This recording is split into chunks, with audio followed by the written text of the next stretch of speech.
القرآن غيرني ونبهني وأحياني، غزت آياته قلبي فهزت كل أركاني، سمت بي في عواليها بصوت خاشع حاني، فأيقظني وأدهشني وأنبني وأبكاني. أعوذ بالله من الشيطان الرجيم. بسم الله الرحمن الرحيم. وتوكل على الله وكفى بالله وكيلا. وقال الله تعالى: ومن يتق الله يجعل له مخرجا ويرزقه من حيث لا يحتسب ومن يتوكل على الله فهو حسبه إن الله بالغ أمره قد جعل الله لكل شيء قدرا. أيها الإخوة الكرام، التوكل على الله صفة من الصفات التي يحبها الله،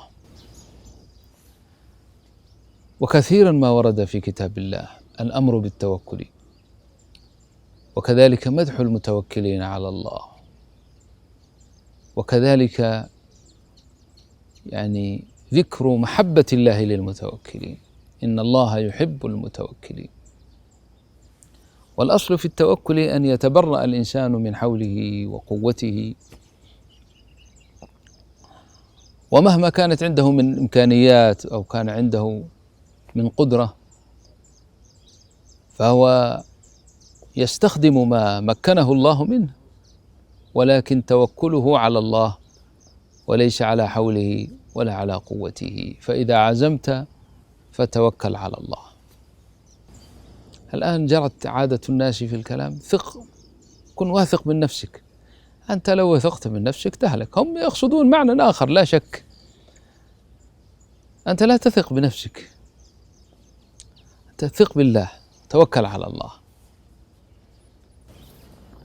ومن القصص العجيبة في التوكل على الله والاعتماد على النظام الغيبي لله ما ثبت في صحيح البخاري وغيره، أن حكى النبي صلى الله عليه وآله وسلم لنا قصة في من سبق. قال: كان رجل من بني إسرائيل أسلف أو طلب سلفة من آخر 1000 دينار، فقال له صاحب المال: ائتني بشاهد. قال: شاهدي هو الله. قال: ائتني بكفيل. قال: كفيلي هو الله. فسلم له المال 1000 دينار. فالمستدين للمال أخذ المال وسافر به وراء البحار ليقضي بها حاجته. فلما جاء موعد السداد أتى عند البحر فلم يجد مركبا، معه المال لكن لم يجد مركبا يركبه ليصل إلى الجهة الأخرى من البحر ليسدد الدين. فلما يئس من وجود مركب، سفينة، عمد إلى خشبة فأخذها ونقر فيها نقرة، ثم أتى ب1000 دينار ووضعها في ورقة وكتب فيها من فلان إلى فلان، وجعلها في نقرة هذه الخشبة، ثم زجها وسدها، ثم أتى إلى عرض البحر وقال: اللهم، إنه يخاطب الله، إنك تعلم أني استلفت من فلان 1000 دينار فطلب مني شاهدا فقلت شاهدي هو الله، وطلب مني كفيلا فقلت كفيلي هو الله، اللهم أد عني هذا الدين، ورمى بالخشبة في البحر. صاحب المال جاء إلى البحر لا يبحث عن خشبة، إنما يبحث عن سفينة يكون فيها صاحب الذي أخذ الدين منه.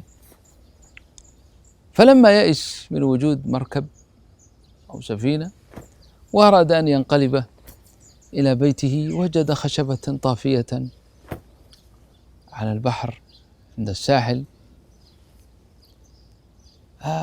فألقى الله في قلبه أن يأخذ هذه الخشبة حطبا لأهله، فأخذ الخشبة وذهب بها إلى بيته ليجعلها حطبا للوقود. فلما نشرها إذ ب1,000 دينار من فلان إلى فلان، فأخذ ماله. ومن العجيب أن صاحب هذا المستدين أتى بعد فترة ب1,000 أخرى، وأتى إلى صاحب المال وقال له: إني لم أجد مركبا إلا ساعتي هذه فخذ. قال: أولم تبعث من قبل بالمال؟ قال: إني أقول لك ما وجدت مركبا إلا ساعتي هذه. قال: ارجع ب1,000 راشدا فقد أدى الله عنك بما بعثت به في الخشبة. انظر إلى هذا التوكل على الله، يعني منتهى التوكل، منتهى الغاية، ثقة بالله عز وجل وأن الله على كل شيء قدير. فينبغي أيها الإخوة في حياتنا اليومية وفي أمورنا الدنيوية أن نكون متوكلين على الله، وأن يزول أي اعتماد على غير الله. إن ألمت بك ملمة أو جاءتك حاجة وأردت قضاءها، فاتخذ سببا من الأسباب الموصلة إلى الله ليقضي عنك الحاجة.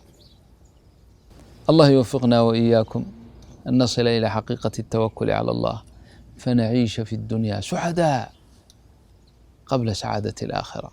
صلى الله على سيدنا محمد وعلى آله وصحابته أجمعين، والحمد لله رب العالمين. القرآن غيرني ونبهني وأحياني، غزت آياته قلبي فهزت كل أركاني، سمت بي في عواليها بصوت خاشع حاني، فأيقظني وأدهشني وأنبني وأبكاني.